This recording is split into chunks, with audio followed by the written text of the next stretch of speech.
The Green Mask, UN Agenda 21. You can get that on Amazon, and please go and watch the interview that we did with Rosa on this channel, and you'll be sure to have blown your socks off. Now remember, this is a listener supported broadcast, so if you do like what you hear and you want it to continue as it has been continuing for over a decade, please consider making a donation or starting up an automatic payment on the homepage of the VinnyEastwoodShow.com. Today's episode is sponsored by Advanced New Zealand and Billy Te Kahika.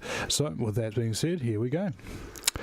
Welcome, ladies and gentlemen, to the Vinny Eastwood Show. I am not a credible journalist. I'm an incredible journalist, and my very special guest is Dr. Nick Begich from earthpulse.com, and he's written a number of books, including Angels Don't Play This Harp, and one about a global revolution, I believe. In fact, maybe even two books of that persuasion. So the reason why we've got you on here today is just get your first impressions of the Advanced New Zealand Public Party, and also any different areas we can get into that people might not be aware of, because often when people start talking about the advanced technologies that exist and why they should be of concern, many people think that it's in the realm of Star Trek and Star Wars, but in actual fact, no, this stuff does exist here today. So Nick, please give us a background on yourself and let us know what you think of the Advanced New Zealand Public Party. Right. First on the, by way of background, I've been reporting on technologies and politics for about 25 years, and on a number of topics, and kind of predicting sort of where it would go. Those were the books you were alluding to earlier, Earth Rising, The Revolution, Earth Rising 2, and really what I was talking about back then with my co-author James Roderick around 2000, now 20 years ago, and again in 2002, 2003 time frame, sort of a projection of what we would see technologically, and we're there. It's like before you know it. And actually the footnotes, there were over 1,000 footnotes used in those two books, and just kind of showing sort of where all of the technology was headed and how it eventually would merge, and the projections on what that merger might look like. And then we had our own sort of take on it. And what we really saw was a more directed and controlled society, much in what you see today, and predicated on the announcement of various kinds of threats or disasters. In the early days, it was drug trafficking and international terrorism. That was what people were talking about starting in the 1980s, and then more lately, pandemics and economic collapse. But basically, the idea was to create a framework of fear, essentially, where people would set aside civil liberties or set aside their concepts of constitutional governments and substitute something a bit more chaotic, giving sort of the invitation for governments to crack down on some level, or perhaps just allow the chaos to break the systems down at a different level. You've predicted this ahead of time. Is it the technology that's driving? I mean, is it art imitating life, or is it life imitating art? Well, here's my take on all of that, is I think human beings try to duplicate what is natural and possible in any case. And in this case, it's the fascination with technology, and it really started going way back. You can go back to 1970 and the work of Zbigniew Brzezinski in a book called Between Two Ages. And it was sort of the framework for technologies. And I was really young then, like 12.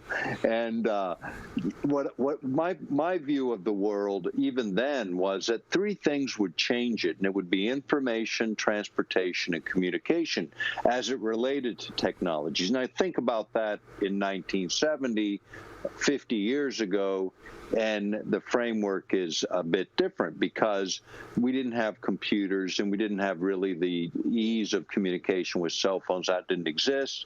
No form of real portable phone existed. You had CB radios, in trucks. and as for transportation, we had jets, and it was there, and it was cumbersome, but nothing like what we have today in the volume, or maybe not today particularly, but a few months ago anyway, the volume and variety of air traffic and air transport. Yeah. Well, let's think about this, is that this is a planned agenda. The amount of interconnectivity that is being jacked into and surveilled by centralized powers and control systems.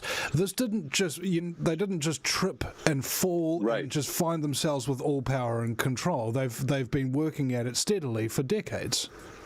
Right, and that was kind of the thought was, and when I talk about 1970, the book Between Two Ages by Zbigniew Brzezinski, who later formed the Trilateral Commission. This is just before Nixon's first visit into China and sort of the normalization of what was going on there, and then we see what happened from that. People went from bicycles to huge economy in terms of China, but you also, within that framework, technology being the big driver for sophisticated governments and powerful governments. And the idea, no matter who was in power, the temptation to use technology would be greater than the good sense to refrain. And that was Brzezinski's view, because he thought it didn't matter whether it was conservative or liberals, they just rationalized a little bit differently. But they would be fascinated with the gadgetry or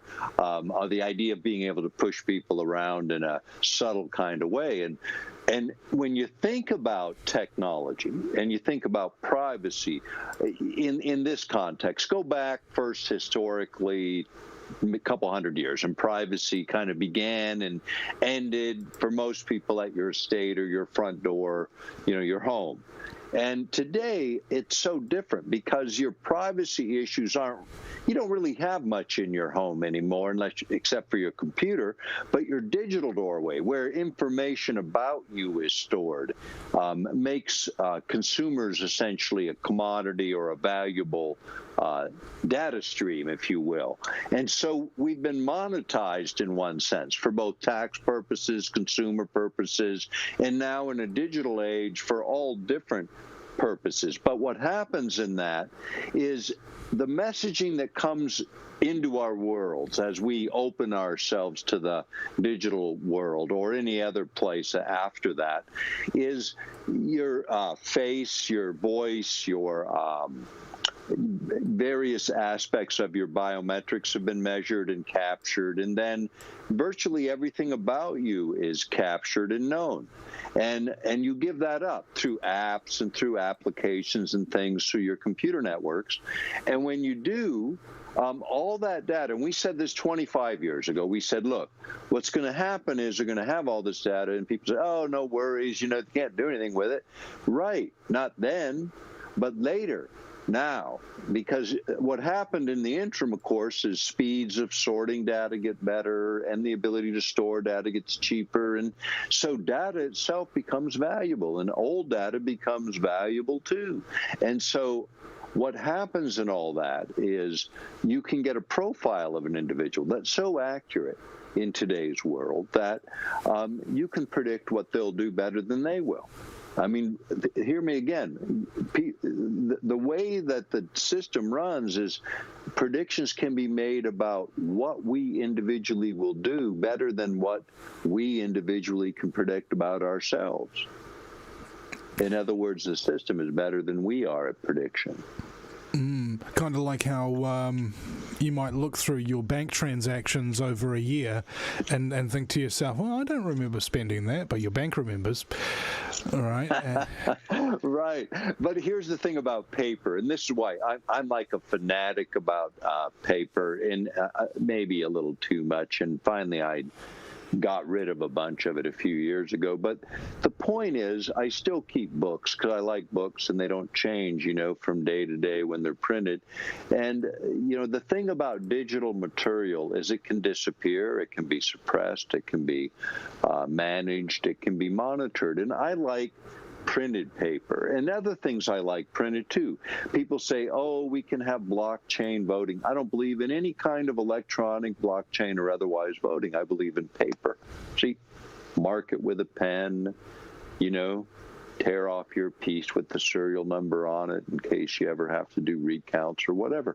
But the point of the matter is, certain things, paper makes sense. Other things, digital world makes sense. But the thing that is not addressed in any of it is who owns the data. And my belief is we individually should own all of our own data. And now think about this. Beyond the financial transaction, say that of a credit card where you buy something and you have so much time to dispute it and the other guy has so much time to dispute it, fine, keep the data until the dispute period is over. But then, poof, it ought to disappear, not be managed, utilized. And I take it even one step further. That on all these apps and applications where you sign away your life for this 50-page document, that you not be allowed to sign away your basic human rights, that which, privacy as an example, that you can't be asked the question, nor can you give it up, sort of like your inalienable rights, the ones that kind of run with the fact that you're a human being, and you don't get to give them up, and you don't get to ask. Someone can't ask you, they can't ask you to become a slave, for instance, not allowed. So they can't ask you to give up your privacy, should not be allowed. So what has happened is constitutional governments have not caught up with the 21st century in terms of foundations and privacy. And this has been a driver then for all these systems. Because look, if you can predict how someone will vote, as an example, and you can, with a high degree of accuracy, and then based on that prediction, if you only allow that person through whatever networks they're plugged into to see those issues that they agree with, that your candidate agrees with, you might vote for them without looking at the other 99 issues you disagree with, as an example. And that happens. That's how it's done. If they don't think they can convince you politically, maybe they can convince you to not vote for the other guy, which is another tactic where digital information is used, where they know they don't have a prayer to get in your vote, but maybe they can keep you from going to the poll by discouraging you about the other guy. And they do this routinely. Well, that was exposed in New Zealand by an author named Nicky Hager, and his book was called Dirty Politics. And what he saw was that in the United States, this whole anti-political campaigning, electioneering tactic was followed, whereby you don't even need to get to people to try and vote for you. All you've got to do is just attack your opposition, attack them. And what will happen is that you will have the vast majority of ordinary, reasonable, caring people who are completely put off by this and don't go to the polls at all. And the only people that are left are the rabid, angry, crazy people who support you. And, this is voila, what happens. you win, right? And further on from that, just on a different topic, was the amount of people who were involved with, the counterculture in the 60s and the 70s when this technology was first being spoken about, first being developed and first passing through the universities. Those people kept away largely from technology even up until this point today, and now this technology is so unknown to them after decades of ignorance on the subject that it can now be used very effectively as a weapon that they have no defense for. Yeah, and it's pervasive, actually, because at this point, so much of wireless technology is embedded within products that people buy and utilize. And it's pervasive throughout everywhere we go. And the thing that's happened, that when you think about the world, and this is kind of when we were first researching this and sort of saying what's going to happen down the line and how will people respond, and it's through populism, in terms of the politics, because people tend to push back against this kind of control. And even in the face of the pandemic issues that are floating around everywhere in the world has created an environment of fear that's even furthered this type of an agenda. But technology, when you think about it, in terms of speech, as an example, even in the United States now, speech is being throttled through things like Google and YouTube by being able to manipulate search engines and even just shutting people out completely. And here's the thing about that is the town square today are these mediums, and no one should be shut out, and everyone should be allowed to float to the top or sink to the bottom on their own merit. And the system ought to be balanced and fair, right? Because it's the communication of the 21st century. And it's not. It's manipulated and controlled for political and economic outcomes. And this is where it's crossed the line, because especially in the 21st century, where they talk about hate speech and all of the political correctness that goes with controlling how people interact. The fact is, it's so easy today to just, change the channel, pick a different station, go listen to something else. The point is, you don't have to silence a voice. We can self-sort. That's the beauty of democracies and democratic republics and, the different forms of government that allow speech to be sort of the way in which ideas, even ones that might be a little repugnant to one another, are still allowed to be spoken. And I think that's what's being lost in a lot of this is the silencing of speech, the manipulation then of information, and then the control of people's data. And when you start stringing the layers on top of them, it's like someone has kicked in your doorway and you didn't know it, because it was kind of this digital, untouchable, invisible sort of doorway. Like they were just sitting there in your like a horror movie. You know how the killer's like sitting in your wardrobe and he's been in there the whole time. Right. You just put your shoes in there, and it's just it's that insipid. And how have they kept this deliberately secret from the public? I mean, we had leaks and things of that nature through WikiLeaks and Edward Snowden, and yet the public is largely unaware of what these people actually discovered. But we're getting off from the original topic that I was talking about, which was what do you actually think of the New Zealand Public Party and Advance New Zealand, some of the policies that you briefly looked over in terms of a political movement? Well, again, populism is what I think you're really talking about when you look at political parties, and they take on a different flavor. When New Zealand is a long way from me in Alaska, but everywhere in the world, you see people developing alternative political parties. Now, one of the problems and the things you have to be careful of, here in Alaska, we had the Alaska Independence Party, which I was a member of for about 30 years. I'm not so much involved in the party, although we kind of communicate with one another quite a bit, and it's a populist party as well. And what happens often is at the right moment, there's opportunities for parties to kind of shift the whole political structure around when you start addressing where the mainstream population has gone. And, I was a Democrat for years. My family are predominantly Democrats, some Republicans and some independents. And here's what I would say about all of it is at the national level, most political parties have completely lost touch, including Republicans and Democrats in the United States. I don't know so much of the New Zealand politics, but I would venture a guess that the same is true. Yeah, it is. And this is the Advanced New Zealand Public Party, the only ones who are actually starting to recognise this now, as they've tried to talk to all of these other party heads and realise that they actually don't understand the threat that we face.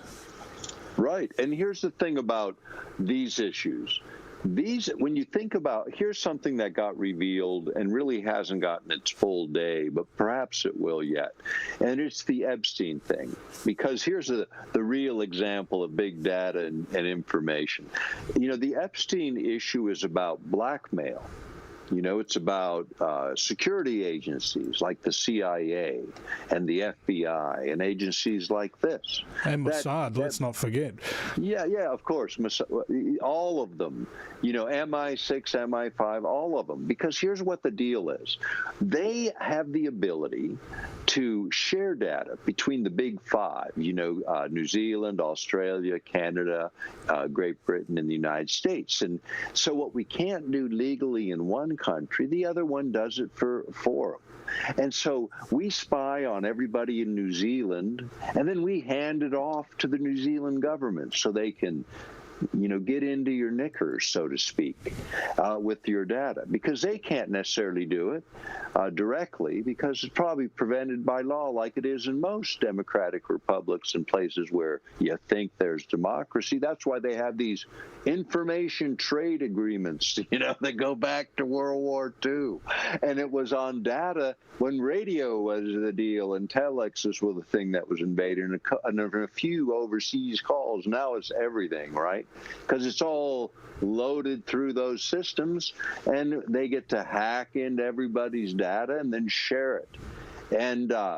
And then in the rest of the world, in the various layering of panic parties that we've had through various disasters, we've instituted across the world these draconian methods of extracting more data as long as it happens somewhere else. We suspend our constitutions at our doorways, and we just infiltrate everywhere else and then pass the savings on to you.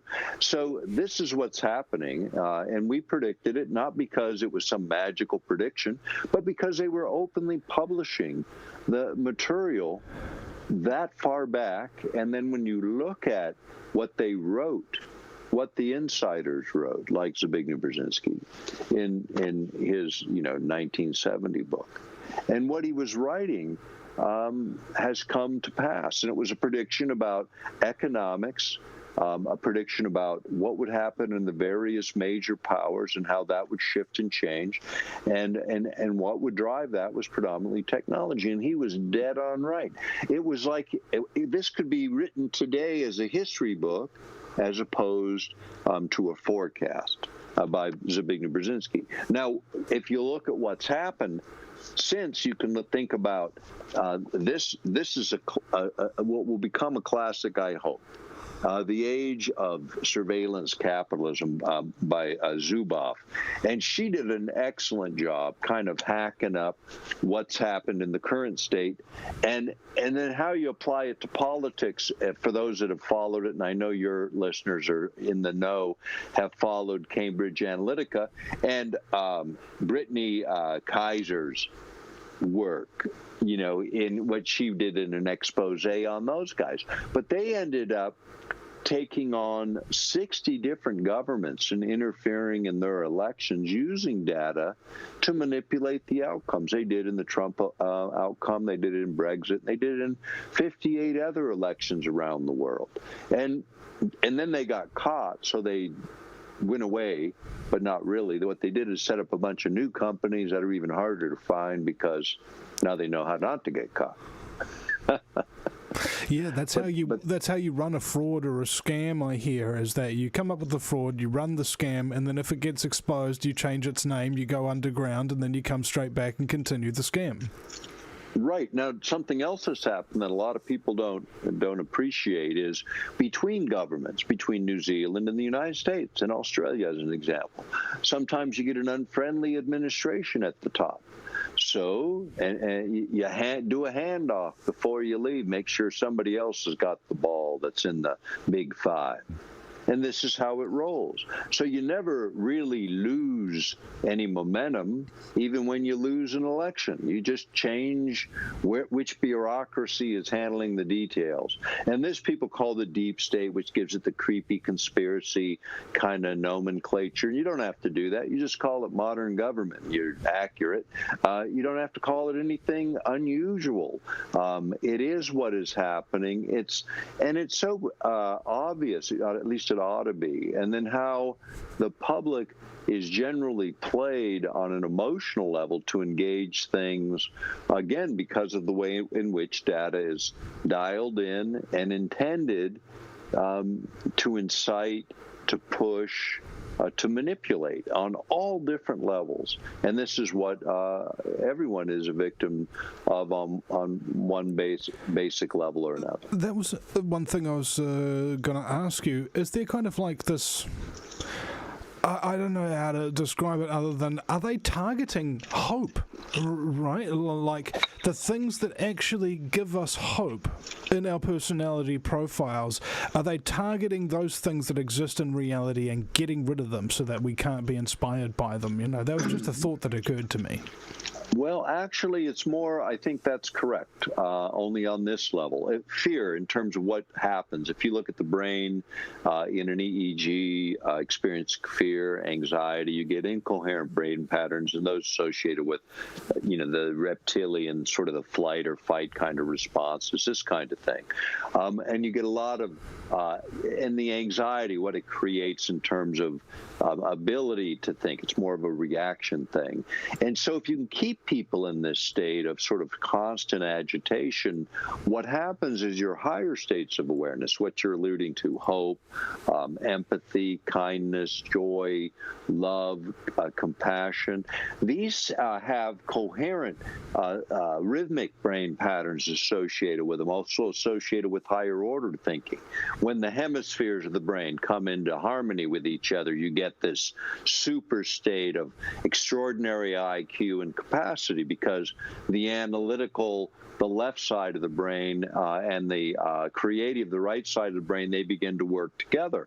And when they do this against a backdrop of positive emotion, extraordinary things happen. This is where anomalous human capabilities happen, according to the military, or what we used to call extrasensory perception happens. It can't happen in an environment of anxiety and fear. Things that defy explanation in materialistic physics. But if you look at quantum physics, they explain them a little more readily in terms of these human capacities. So when I think about all this, again, weaving a little bit deeper into the subject of privacy and technology, human beings try to replicate, duplicate what man naturally does.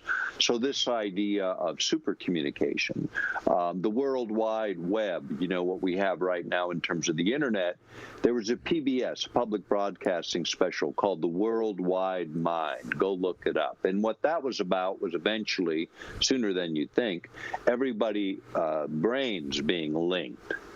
Now, think about that in terms of Big Brother. And it's kind of a scary thought. But that's where it's headed, according to the mainstream. Now, what I say is we're already there in terms of our natural attributes of human beings. But if you're always in a state of anxiety and fear, you'll never know it, because you'll never reach those states. You can't. It's physiologically impossible. I came up with this phrase, and I don't know what it means yet. Hacking the reality stream. Well, that's kind of what it is, because think about this. Here's what's known, is before events happen, there's actually a change in the world in terms of energy that can be measured, and they've done it. It's called the noosphere. And when you look at this, what is it exactly? Human consciousness, is it doing something? And here's what they know, is if you take people and you try to hold a thought for any length of time, and when you do it in a meditation or a focus thing, you can only hold a thought for so long, and then it just drifts, right? You just drift really quickly. So the idea is just to be able to hold a thought and compress that thought and put that energy into it, which is the combination of emotional energy and intellectual energy, which is sort of the essence, actually, of force, of creation, of creative thought, and mixing words with that. And when you link minds together, millions of minds to the internet that are all resonating, harmonizing to these same ideas and thoughts, and then emotionalizing them, charging them up, and giving them power, that is reality creation, in fact. Because what will come of that in the world is the manifestation of that push, or that picture, or that shared vision, if you will. And that's how reality is created. And on an individual level, that's how it's created as well. So, in a sense, the huge amount of disaster movies and people having conflict with themselves and shootouts and sci-fi dystopia and stuff like that is actually, in a roundabout way, creating more of that in reality. Certainly. I mean, think about it. It desensitizes people to the effect, right? So it doesn't become appalling, right? I mean, try this 40, 50 years ago, some of the things we've seen in our streets and cities. This wouldn't go on for weeks and months. This would have ended quickly. And they did when things like this happened. They didn't go on forever. They came to a close, even in the worst of times. Unless you're going to have a real civil war, go back 150 years. But the fact of the matter is, the acceptance of a level of violence, a level of cruelty, a level of this behavior is a driver, certainly, but I don't believe it represents a majority. I believe it represents a very small minority that have an agenda to disrupt. And that's what anarchists are. That is what their agenda is. It shouldn't be any big surprise to anyone. Look up anarchists, and that's what they are. That's what these organizations that are part of these other public demonstrations are. And a lot of these demonstrations aren't about what they started about. They're about something else. They're about looting and theft and disorder and chaos. When in actual fact, anarchic means the lack of a ruler, not the lack of rules. Yeah. And this kind of concept that we talk about, I think it's a... You know how I said targeting hope before? What about breeding nihilism? Is that what's happening here? Because as soon as people become nihilistic and they don't actually really believe strongly in anything, they become indifferent, and indifferent people are very, very easy to control because they don't try and stop you. I would say that's correct to a certain extent. I think also at the same time, when these periods of time come, a certain segment moves in that direction. Another segment of the population moves in an opposite direction. It's the opposite and equal reaction to this mess. And so what I think happens, some people drive externally and became acting and behaving badly. Others go internal and sort of reflect and have some major shifts in how they then decide to project externally. And I think that's happening right now also. And I think that's where within all this chaos, I still see a great deal of hope. I see people waking up, something that we saw would eventually happen. And this is what I say, is a lot of people have talked about evolving and evolving. We got to evolve to something. I don't, not that that's not possible. I think we need to remember more of what we are and project that more, because here's what I believe the bad guys in the world figured out is that these attributes that we're talking to, these things that make them transparent, scares the hell out of organizations and government that have a lot to hide. Now consider that for a moment. Whether it's remote viewing or out-of-body experiences or mental telepathy or any of these things. Think about that. If that were something that were experienced by the masses, what secrets could you hide? None. Now, what's the value of secrets? Go back to Kennedy, John F. Kennedy. He wanted to get rid of the CIA. He wanted to break it into 10,000 pieces, he said. And why?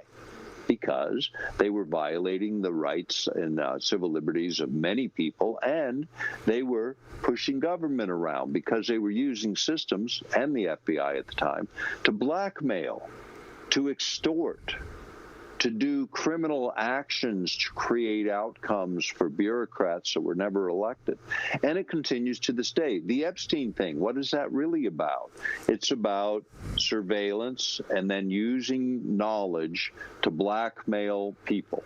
Now, our government, my government, the United States, got caught torturing people, kidnapping people, blackmailing people, bribing people. These are all felonies in my country and in most civil countries in the world. In fact, most uncivil countries even have those laws.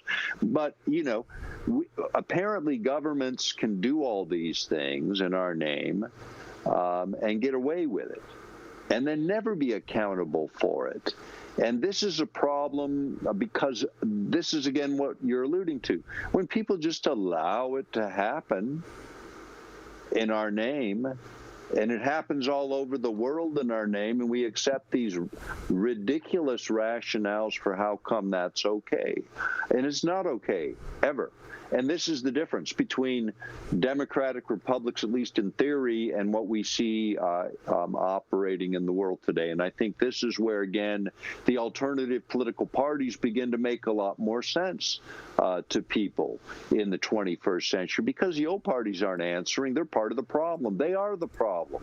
And many of the leaders in both national parties across the world, whether it's New Zealand, Australia, doesn't matter, are being blackmailed by either our security agencies or others. Or they're being bribed, paid off because, hey, it's cheap, you know, it's better than buying a bomber, you know, you can bribe a lot of governments for the same money. And this is what happens, and that is not being discussed.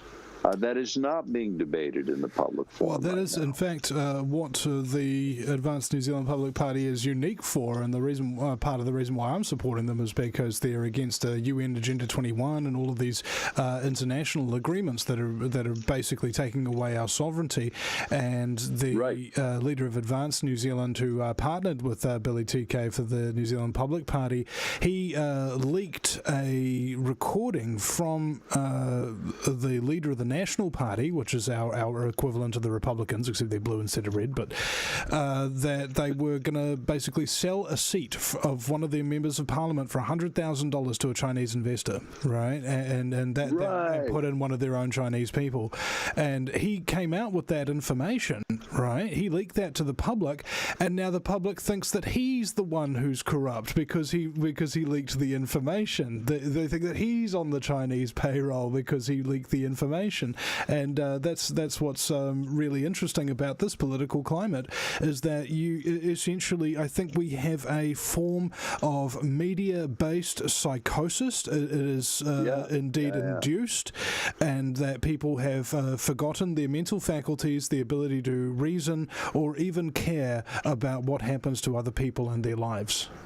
Well, you know, I would agree with that to a great extent in terms of the media responsibility. And here's the thing that's happened is because it's all driven by ratings rather than driven by valuable information. And this is part of the problem.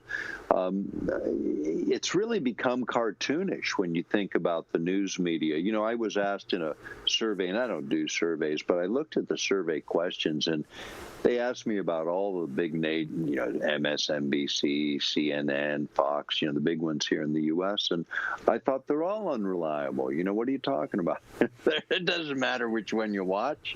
You know, in terms of mainstream, they're all unreliable, and they're all cartoonish, and they're because they're not really reporting news. They're just finding the most outrageous, crazy garbage that they can feed the public that will excite the ratings. And that's not news coverage, and that's not responsible press. Freedom of the press. It's gaslighting. They're trying to drive us insane by showing us the complete opposite of reality on a daily basis. Yes, and it's sensationalism. And here's the thing: it's worse than that. Even it's meant to push people in a direction and not report the news. And even today, at least in the U.S., you know, everything's COVID this, COVID that, COVID this. Well, before this, it was all about Greta. You know, it was poor little Greta, as the sky is falling. We forgot about that one. And then it was the locust. What about the locust eating half of North Africa, And then it was, it's like we go from panic party to panic party, and the public just kind of goes in and just gets whipped around by all of it. And this is, again, a time to slow it down just a bit and pay attention, because that's what is not happening. Well, that's the opposite of what Greta advised. You'd say, I want you to panic. You have stolen my dreams and my childhood. It's just... Right. It's all about pushing your emotions, because here's the deal, is if you can get the emotional charge behind the ideas, that is the power. If it's just reporting neutral news and you're watching the news and you're making judgments, you decide what emotional power you push into it. And that determines how things go. Not in the way it's been rolled out now. It's intended to do different things. It's intended to push the emotional button and then get you to move, and then use political correctness to shut up. Now, let me tell you what happens when you do that. When you believe something and then you're taught to be tolerant is the word that's thrown around, because that's supposed to be good. Now, think about what tolerance is. That's shutting up something that you believe, not saying what you believe, tolerating something that you don't agree with. You're tolerating, accepting something that you don't agree with. That doesn't work. You see, that creates a problem internally, because that's lying to yourself on a fundamental basis. And then what happens is you start shutting down the part of you that sorts out what's true, what's false, what's right, what's wrong. And it starts with political correctness and tolerance. A deeper level that I talk about often these days is acceptance. Now, this is something different than tolerance. This is saying, okay, I see all of this that's going on around me, and I don't accept it in terms of how I'm going to behave, but I accept the person engaged as a human being in some craziness, whatever it is they're doing. And there's a difference, because you still remain so clean in terms of your belief system and your truth. You're not sacrificing it tolerance. And this is something that I think is the beginning of it. And then you start speaking things that you don't think are true because it's the right thing to do, as you're being told, in this political correct nature. Now, let me give you the power of words and why I think we need to pay attention. Is if I say the word bribe, everybody gets it, right? You know what a bribe is. If I say contribution, you think of something totally different. But let me tell you how that works in politics. Politics, for a bribe, you get access, influence, and outcomes. And for a big contribution, you get access, influence, and outcomes. See, it's no different. The word is different, but the outcome is the same. That's called paying attention.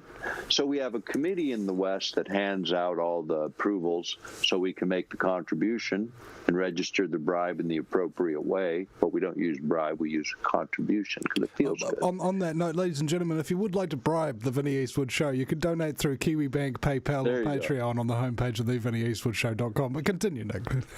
Yeah, and that's important because these programs are the only remaining vestige of how the republics and the democracies around the world get informed. And it's important because so much works against these systems. You know, when you think about it, again, most people don't. They just do their thing.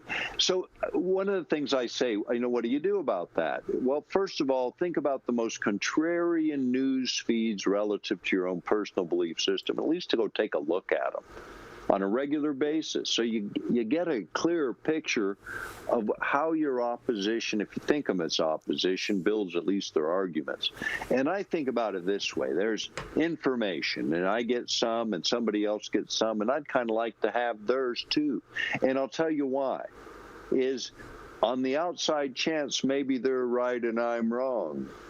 And I'm just kidding with you. But the point of the matter I'm saying is, I want to listen to what takes someone to their conclusion, because most people don't get there just randomly. They have some logic stream. I like to hear it because it may inform my ignorance, or it might tell me where the hole is in their information. Maybe I can inform their ignorance.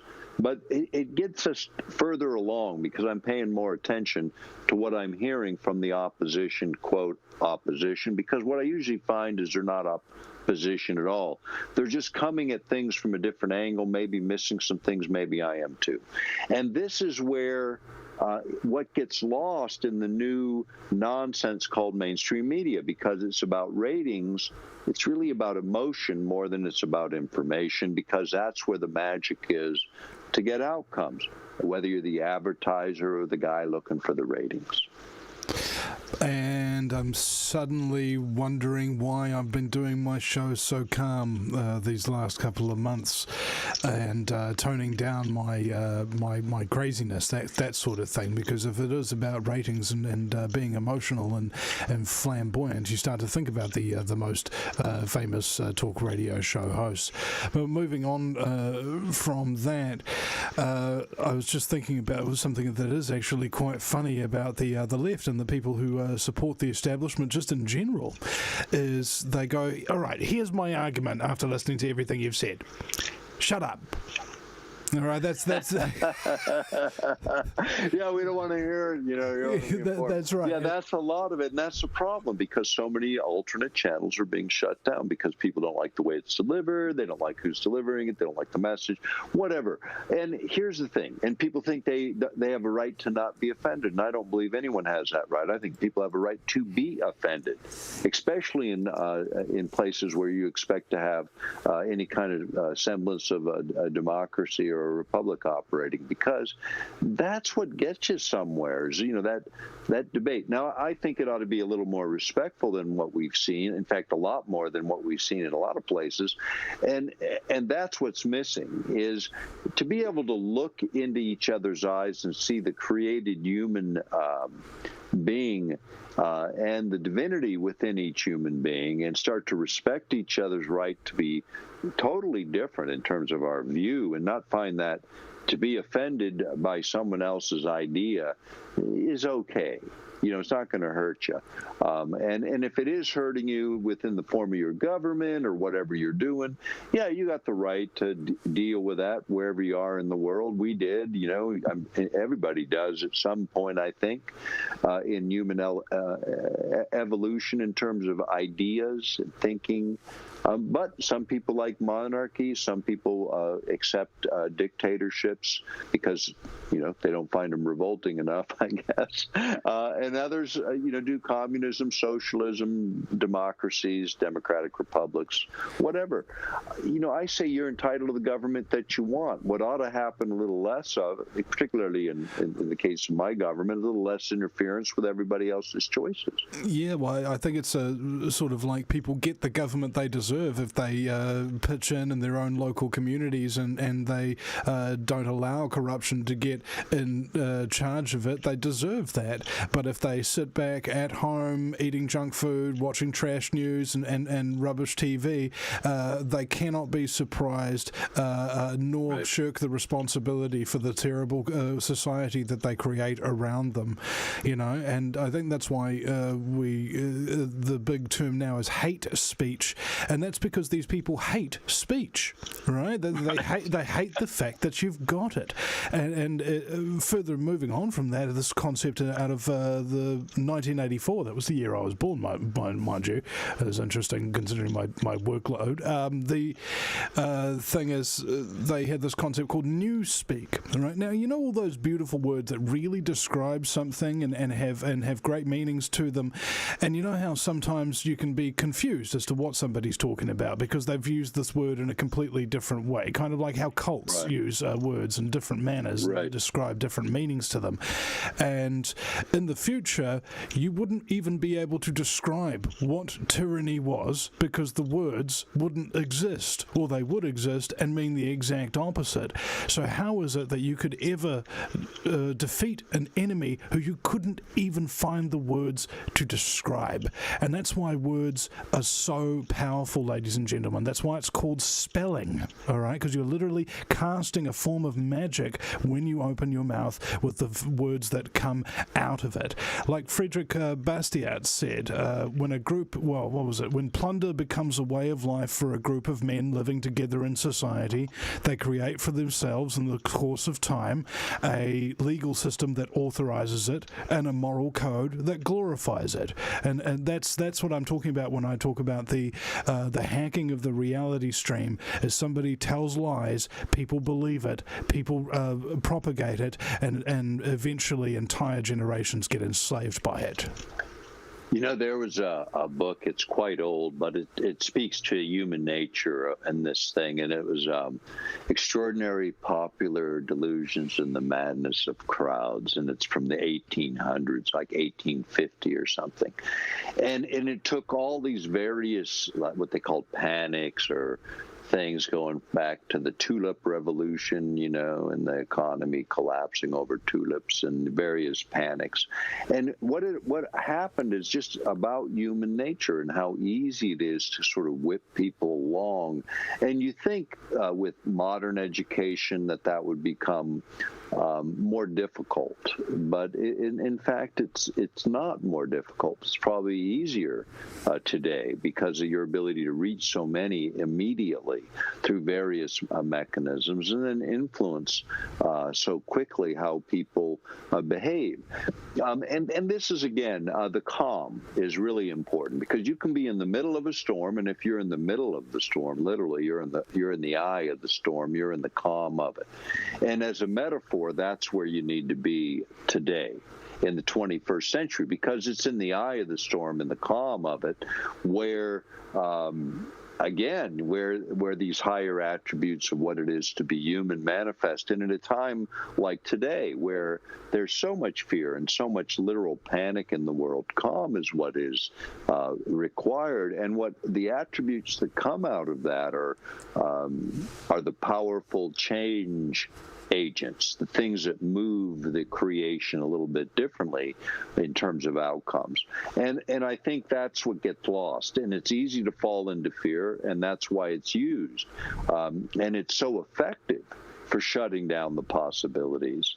And again, when you talk about words and spelling, in the beginning was the word, words project a vibration literally, and a submodulation, which is what I call intention carried on those words, which are also part of it. And I think this is, again, why the power of what we say, what we do when we emotionalize it, what is happening in the world right now, how come people are being herded in this violent, self-destructive direction when the opposite is really possible. And this is the other thing I would say, with the amount of money, think about the amount of money that's been pumped out in the world with seemingly no real effect. Why is that?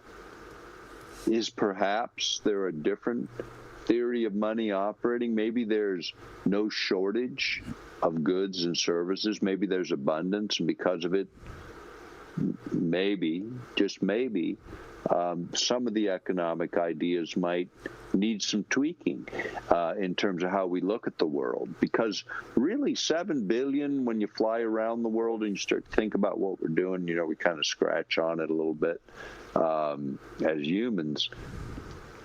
In the universe of things and the world, perhaps we're in abundance and we're thinking about it and then constructing a reality out of fear and shortage when the opposite is in fact the truth.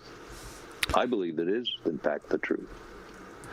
I think so too. And every time I need something, that's when I get it. You know, I remember one time I was, I think this might have been back in 2012. I'd just woken up late from my sleep, had to rush to the computer to start my show, had no breakfast, no nothing like that, and no water, no coffee, just do a whole show, 2 hours of talking, and then I was just like, oh, thank God that's over. Man, I feel like a pie, bro. And then all of a sudden, I was like, what? And it was my mate Dan, and he said, hey bro, I've got you a Macca 2 pie. Or the time I got up, I think it was the same year as well. It was just like, okay, it's bill day. How much do I have to pay? I've got to pay this for rent. I've got to pay that for the power and the internet. Man, that's like $500. I don't have $500. And so I went to my computer and I opened my PayPal, and there was €500 in there from a single donor. You know, everything that you need when you need it will come to you, and that's essentially the intention. I don't know. I thought that was kind of like the universe reminding me that, Vinny, you're doing the right thing. Here you go. You can keep going. You know, it's not like here you go. You can retire now. It's here you go. You can keep going. You don't have to give up now. That's so many times in the last 25 years. I could say that so many times, and I would say that even now. You know, as you never know what's coming around the corner. You know, in terms of how life rolls. But what I would say is this. Taking steps, you know, I said this recently on another program, you know, people say, you hear this all the time, do the impossible, you know, stop. Think about what those words strung together mean. Do the impossible, right? You believe in doing the impossible? No, that's impossible, or you wouldn't be able to do, you know, I mean, it's a counter-intuitive thing, you know, so you're setting yourself up for that failure. Because you can't do the impossible. You already know that. So what I say is do the possible. Do those things you know you can do now, today. Not some goal that you don't believe in, that you don't believe you can achieve. Do that which you can faithfully execute, what you know you can do today. Now, why do I say that? Because that's where the power is, you see, because a total belief of acceptance of something that you know you can do is 90% of the reality creation when it comes to taking it out of the head and combining an emotion and going and doing it. So that's what I'm saying as the way to reconstruct reality. Go internal long enough to say, what can I do about what I'm doing that's constructive, not destructive, and start doing that one at a time. And this is the challenge of the 21st century. Go internal enough to reflect out. And then what happens is a path gets formed, your own. And at the end of it, you go, wow, what an amazing path. I did it on faith. What's faith? Believing something and then executing against it. Simple as that. Nothing complicated in it.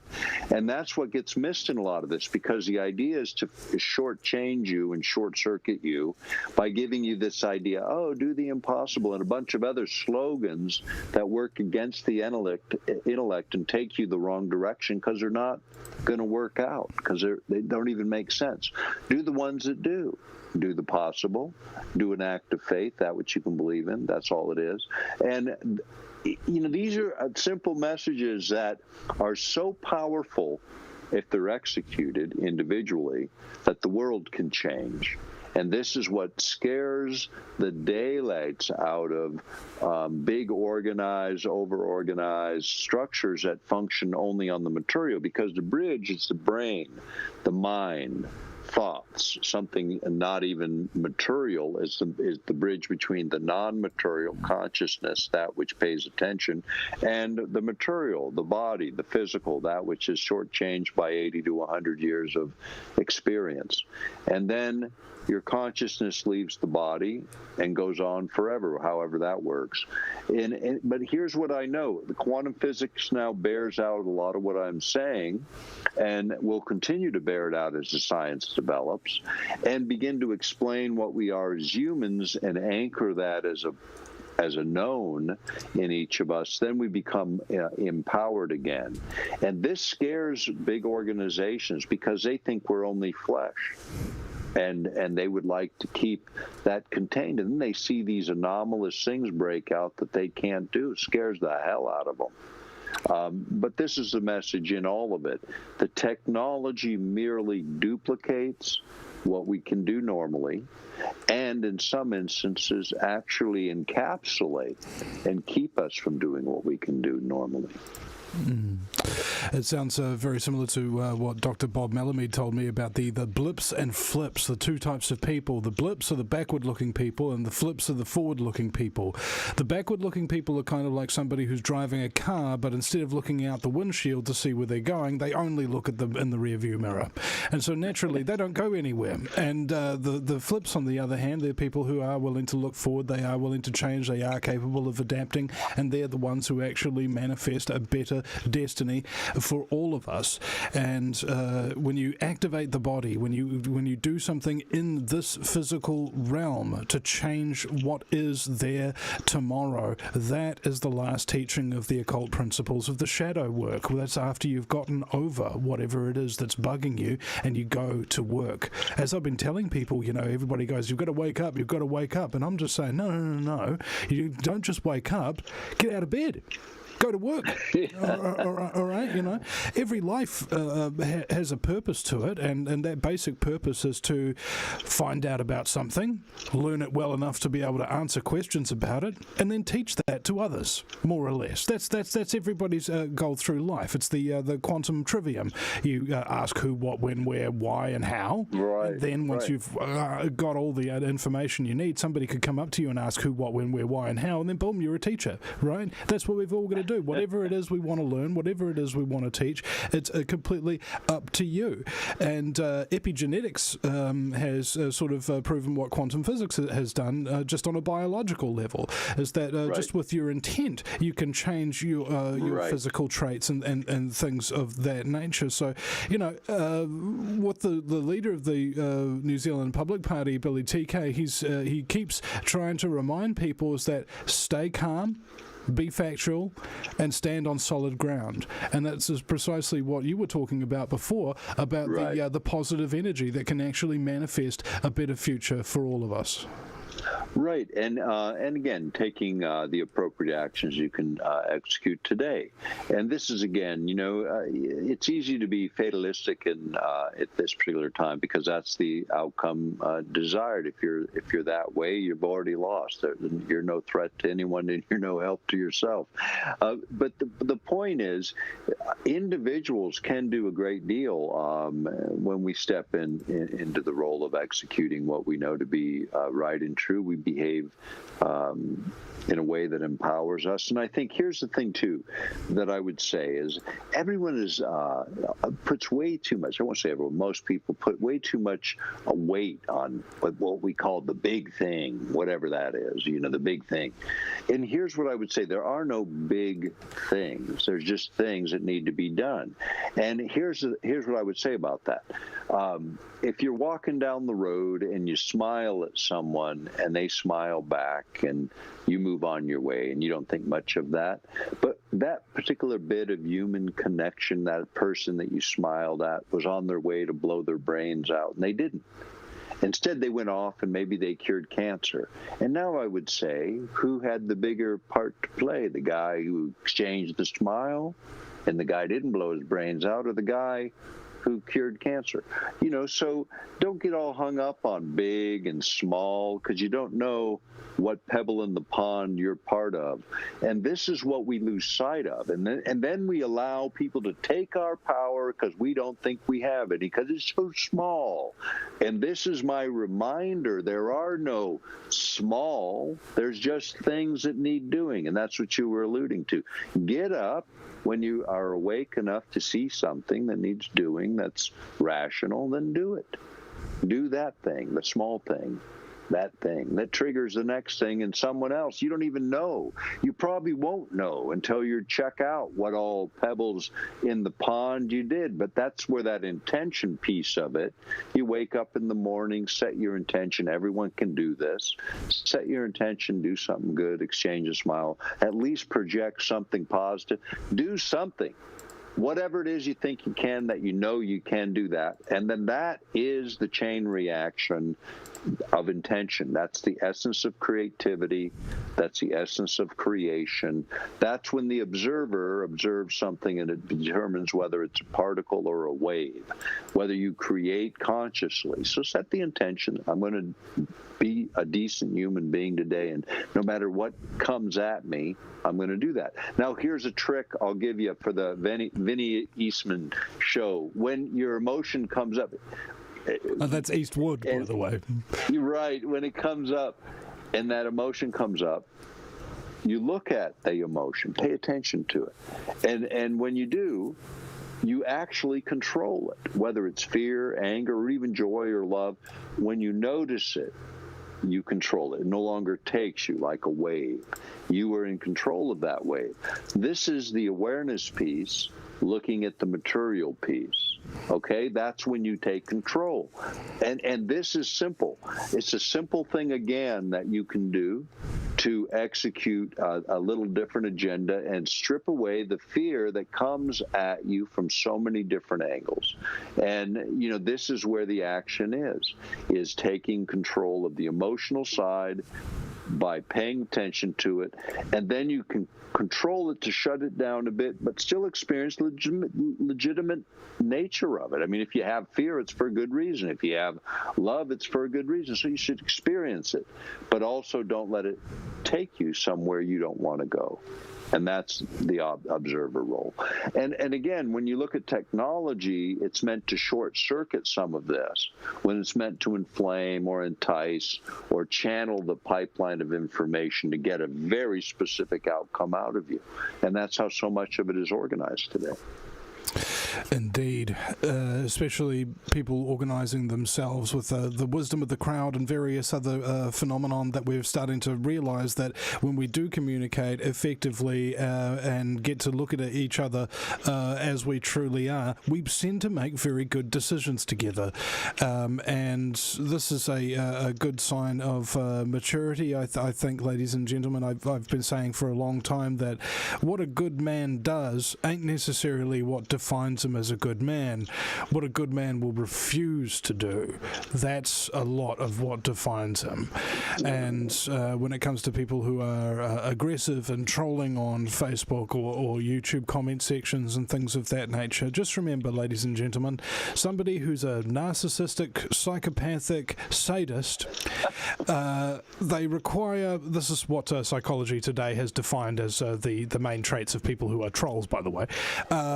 What they've said is that they require one thing and only one thing from you, your attention. Are you angry with them and giving them attention? They like it. Are you happy with them and giving them attention? They like it. As long as you don't ignore them, they win and you lose.